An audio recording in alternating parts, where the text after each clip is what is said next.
Friends, तो आज मैं बात करने जा रही हूँ जेई एडवांस के रिजल्ट आने वाला है, उसके बाद जोशा काउंसलिंग होने वाली है और उसके बाद किस तरह से आप प्रोसीड कर सकते हैं, सारी डिटेल मैं आपको बताने वाली हूँ। तो जेई एडवांस का रिजल्ट आएगा, कब आएगा जेई एडवांस का रिजल्ट? जो कि जेई एडवांस का रिजल्ट आ रहा है 1 जून को। 1 जून का रिजल्ट आएगा, उसके बाद जोशा काउंसलिंग शुरू हो जाएगी। जोशा शेड्यूल अभी तक अनाउंस नहीं हुआ है जोशा की वेबसाइट पे, बट वो जल्द ही रिलीज होने वाला है ऑफिशियल वेबसाइट पे, जो कि आप जोशा की ऑफिशियल वेबसाइट पे जाके चेक कर सकते हैं। तो इसमें आपको शेड्यूल बता रही हूँ और किस तरह से आपने अप्लाई करना है, क्या प्रोसेस रहेगा, वो सारा बताने वाली हूँ। इसी तरह और अपडेट्स भी हमारे चैनल पे आती रहती है, तो हमारे चैनल को सब्सक्राइब भी कर लें ताकि आपको सारी चीजें पता चल सके। ऐसे ही नोटिफिकेशन आती है रिगार्डिंग एनटीए की ओर से, कोई भी ऑफिशियल नोटिफिकेशन आती है regarding any exam any detail, उसके रिगार्डिंग में सारी की डिटेल आपको जैसे ही आती है वैसे ही आपको इस चैनल पे अपलोड कर दूंगी। तो हमारे चैनल को सब्सक्राइब कर ले ताकि आपको सारे नेशनल लेवल एग्जाम्स के बारे में पता चल सके, कब एग्जाम होने जा रहा है, क्या उसका स्केड्यूल है, कैसे आपको अप्लाई करना है, सारी डिटेल। तो अभी शुरू करते हैं जेई एडवांस के रिजल्ट के बाद का प्रोसेस के बारे में। सबसे पहले आप जेई एडवांस का एग्जाम देते हैं, उसके बाद रिजल्ट आता है। रिजल्ट आ रहा है हमारा 1 जून को। 1 जून को रिजल्ट आएगा तो हमारी जोशा काउंसलिंग हमेशा जो होता है नेक्स्ट डे से शुरू हो जाती है, मतलब कि 2 जून से आपकी जोशा काउंसलिंग शुरू हो जाएगी, क्योंकि जोशा की ऑफिशियल ऐप पे आप जाके चेक कर सकते हैं और वहां जाके अप्लाई कर सकते हैं। करना क्या है, जोशा की ऑफिशियल ऐप पे जाना है, वहां पे जाके आपको अपना जो जेई मेन और जेई एडवांस का जो भी आपका आईडी पासवर्ड है उससे आपको लॉगिन करना है। इसके आईडी पासवर्ड से लॉगिन करेंगे। लॉगिन करने के बाद आपको आगे स्केड्यूल होगा जिसमें आपको डिफरेंट नंबर ऑफ राउंड्स होंगे।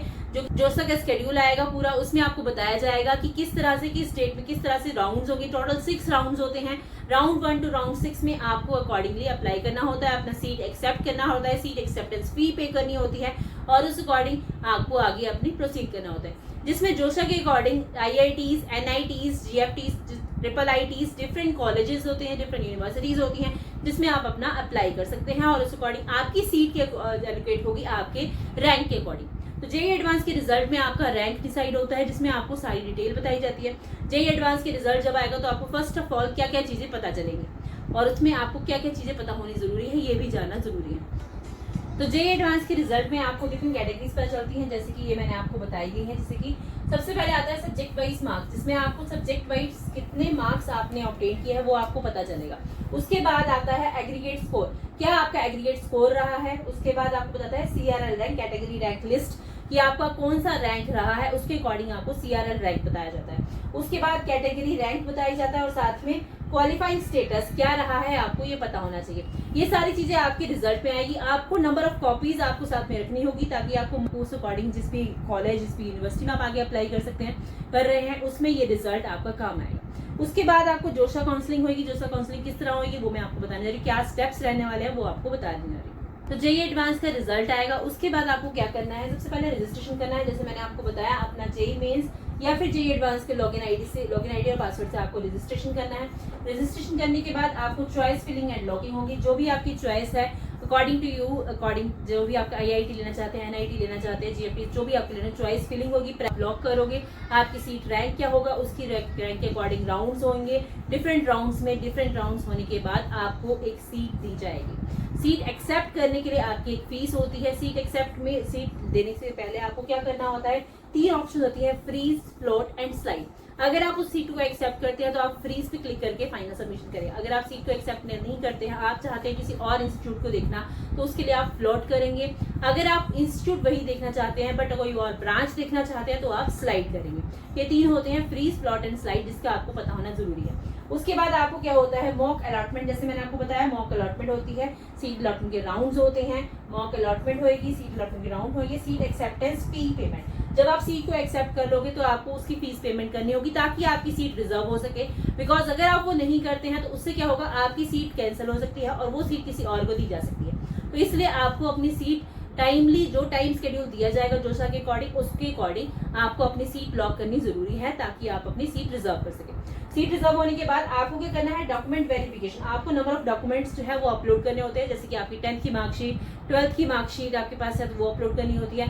आपकी पासपोर्ट साइज फोटोग्राफ अपलोड करनी होती है, आपकी जो वैलिड ID प्रूफ है वो अपलोड करना होता है, साथ ही आपका रिजल्ट जो आया है जेई मेन और जेई एडवांस का वो अपलोड करना होता है। उसके अकॉर्डिंग डॉक्यूमेंट वेरिफिकेशन होने के बाद फाइनल रिपोर्टिंग होगी, जो कि आप फाइनल इंस्टीट्यूट में जाके जो इंस्टीट्यूट आपको मिला है उसके अकॉर्डिंग आप रिपोर्ट करेंगे और फर्दर अपनी स्टडीज की ओर प्रोसीड करेंगे।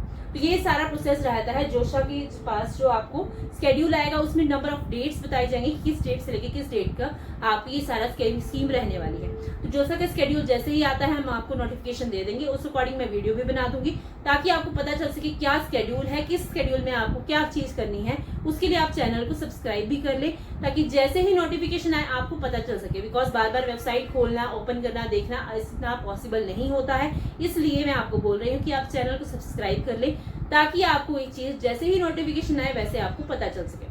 तो इसके बाद मैं आपको बता देती हूँ, इसमें नंबर ऑफ इंस्टीट्यूट्स होते हैं IITs, NITs, GFTs and IIITs, जो कि गवर्नमेंट फंडेड टेक्निकल इंस्टीट्यूट्स भी होते हैं इसमें। तो उस अकॉर्डिंग आप अपना स्कीम जो कि सिलेक्ट कर सकते हैं जिस भी इंस्टीट्यूट में आप जाना चाहते हैं उस अकॉर्डिंग। तो आई होप ये चीज क्लियर होगी। और डॉक्यूमेंट्स भी मैंने आपको बता दिए हैं कौन कौन से डॉक्यूमेंट्स है, तो अपने डॉक्यूमेंट्स उस अकॉर्डिंग प्रिपेयर कर ले, प्रॉपर स्कैन कर ले।